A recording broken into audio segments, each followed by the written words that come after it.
Assalamualaikum warahmatullahi wabarakatuh. Alhamdulillah pada kesempatan kali ini pertemuan ke-13 MK Pendidikan Luar Sekolah, yang pada kesempatan kali ini saya akan mempresentasikan materi yang berjudul pendidikan keluarga.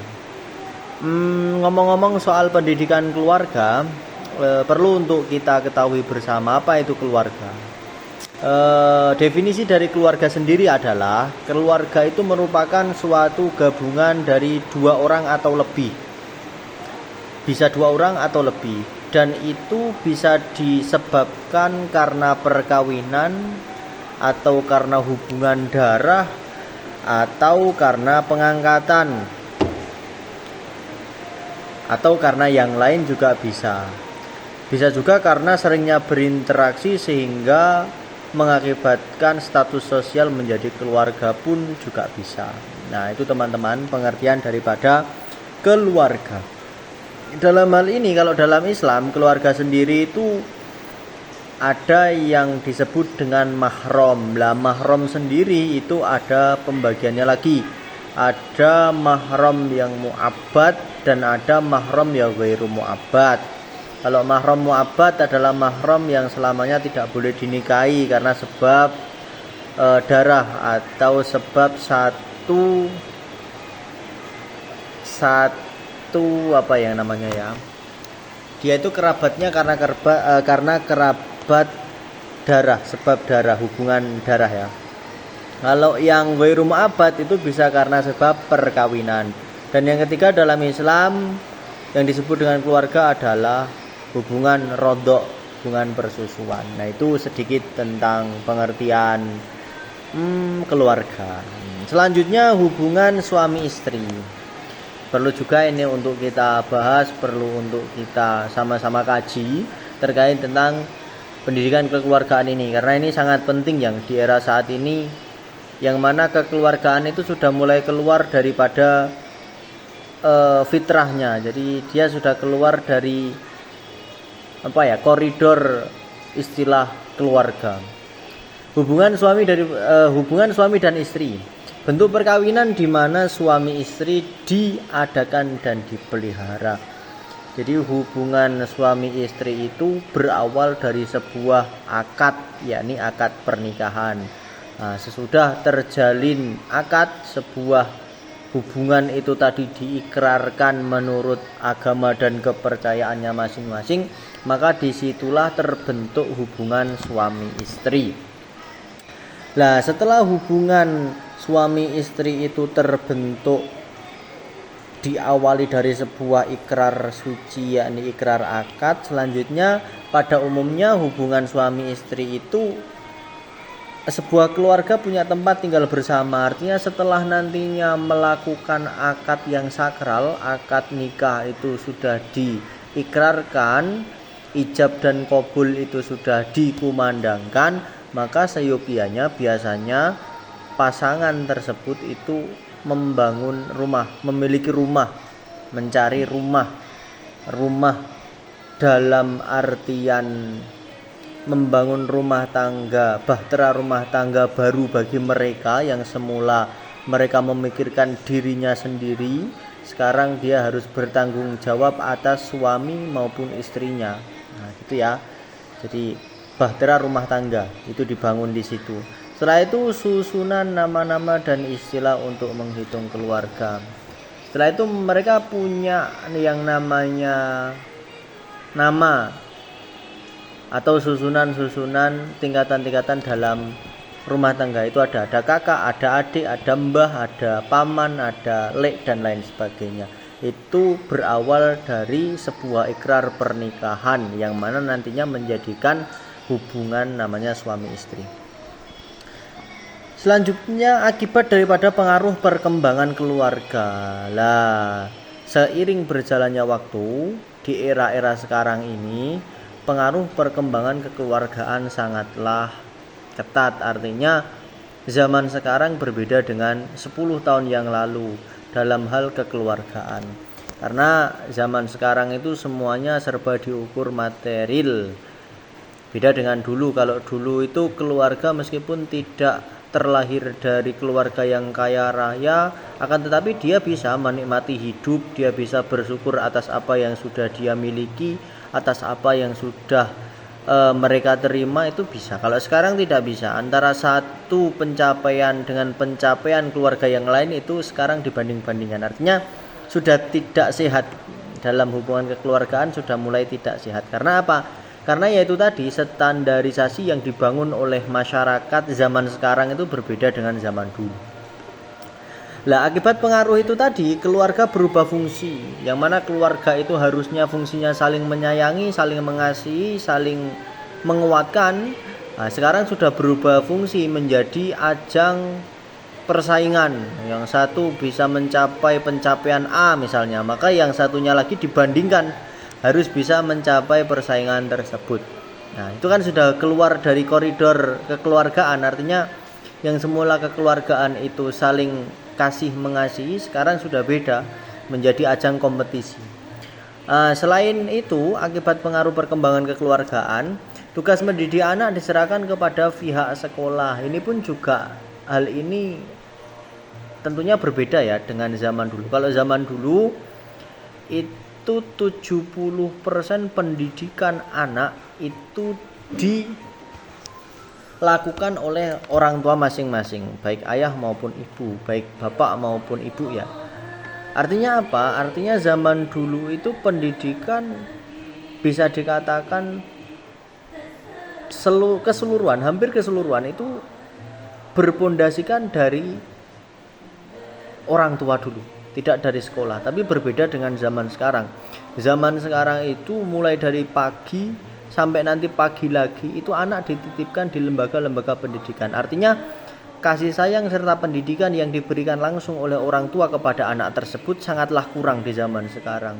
Nah, makanya anak-anak sekarang itu pinter secara akademik, tapi secara kasih sayang, sopan santun, cara menghargai orang tua itu sudah mulai menurun. Ya mungkin sedikit banyak itu merupakan akibat daripada ini tadi, pengaruh perkembangan keluarga yang kian tidak sehat gitu ya. Terus selain itu zaman sekarang pun juga kurangnya waktu untuk keluarga. Jadi yang laki-laki sibuk mencari nafkah, yang perempuan sibuk untuk mengurus rumah tangga, sehingga anak ini nantinya kurang kasih sayang, kurang pengertian, kurang kasih sayang, kurang perhatian, dan itu nanti sangat berefek atas mental anak, atas pencapaian karir anak, nantinya sangat berefek. Karena apa? Karena yang namanya anak itu butuh sandaran, yaitu orang tua. Jikalau sandaran itu sudah tidak lagi ada, atau meskipun ada waktunya pun kurang, maka itu akan sangat berpengaruh kepada pertumbuhan anak itu sendiri. Selanjutnya tingkatan dalam kekeluargaan. Nah, ini tingkatan-tingkatan yang dari awal mulai akad atau bahkan mulai sebelum akad itu nanti ada tingkat-tingkatannya. Yang pertama, membentuk karakter dan nilai pola hubungan. Setelah kita melakukan akad nikah, itu yang perlu untuk kita bentuk, yang perlu untuk kita tekankan dan fokuskan itu adalah apa? Membentuk karakter dan juga nilai serta pola hubungan. Bagaimana sih cara memahami karakter suami? Bagaimana sih cara memahami karakter istri? Bagaimana sih cara membentuk nilai-nilai positif dalam sebuah hubungan itu bagaimana? Bagaimana cara menghargai antara satu dengan yang lain? Bagaimana cara memaafkan jika satu di antara mereka melakukan kesalahan? Bagaimana cara memberi apresiasi ketika satu atau di antaranya mencapai sebuah pencapaian, itu bagaimana? Maka ini dibentuk di fase pertama. Setelah akad itu harusnya pembentukannya ini dimulai. Setelah itu tahapan selanjutnya adalah tahapan saat awal pernikahan. Awal-awal pernikahan ini tentunya kita harus mempersiapkan segala sesuatunya, karena kebanyakan cerita ini pengalaman real dari yang sudah-sudah, itu cobaan terberat memang di awal pernikahan. Tahun pertama sampai tahun ketiga itu berbeda-beda ya. Tapi yang jelas di awal pernikahan itu pasti nanti akan ketemu dengan yang namanya cobaan yang berat. Karena cobaan itu bisa datang dari sektor manapun, bisa dari ekonomi, bisa dari ego, bisa dari yang lain lah, itu banyak sekali. Selanjutnya fase jika itu tidak diantisipasi, tidak dipahami dengan membentuk karakter dan juga nilai pola hubungan, ya maka itu bisa menjadikan hubungan semakin tidak harmonis. Langkah selanjutnya setelah tahapan saat awal pernikahan, maka menginjak pada tahapan yang lebih tinggi, yakni mendidik anak mental serta emosional. Menikah, setelah itu sudah mulai bisa menguasai emosinya masing-masing, sudah bisa mengalahkan ego satu dengan yang lainnya, maka selanjutnya ketika kita sudah memiliki anak, maka selanjutnya adalah mendidik anak secara mental maupun emosional. Itu juga mulai dibangun, mulai dibentuk, kasih sayang sudah mulai diberikan, waktu yang cukup juga mulai sudah diberikan kepada anak-anak kita itu. Dan yang tertinggi dari sebuah pencapaian atau tingkatan kekeluargaan adalah kematangan dalam suatu proses. Nah, dari proses pertama, kedua, dan ketiga tadi dilatih dan dibiasakan agar menjadi sebuah kebiasaan dan juga karakter, maka itu merupakan sebuah kematangan dalam suatu proses hubungan. Selanjutnya, faktor pembentukan kekeluargaan.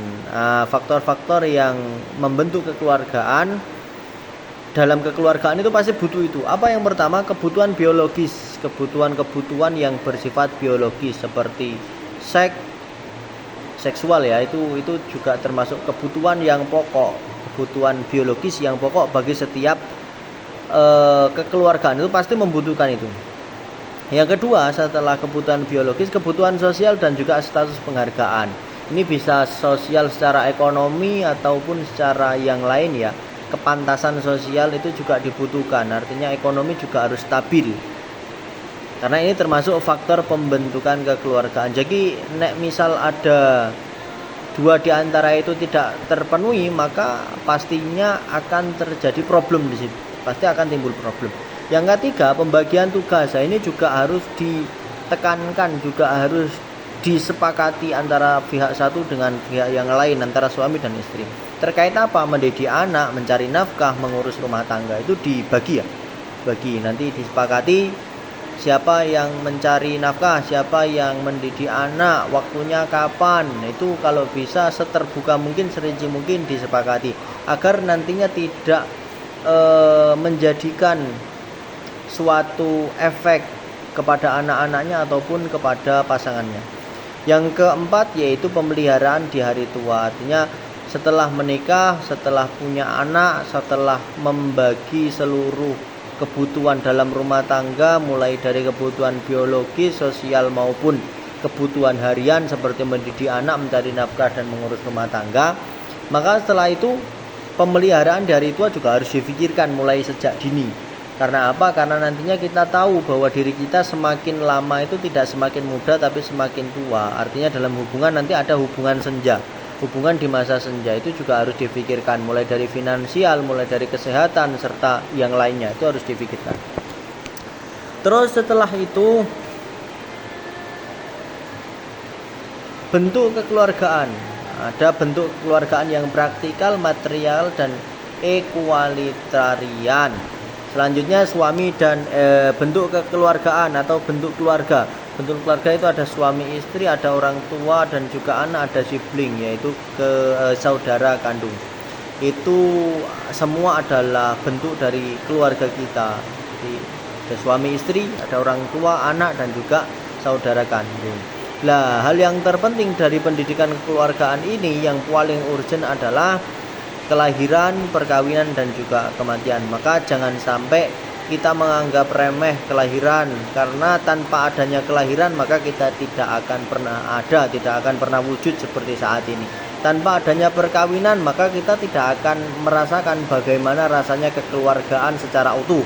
Tidak adanya kematian pun juga kita tidak akan pernah merasakan bagaimana rasanya ditinggalkan atau bagaimana rasanya meninggalkan, mungkin seperti itu. Terakhir dari presentasi saya dengan tema pendidikan kekeluargaan ini, saya ucapkan mohon maaf dan terima kasih. Assalamualaikum warahmatullahi wabarakatuh.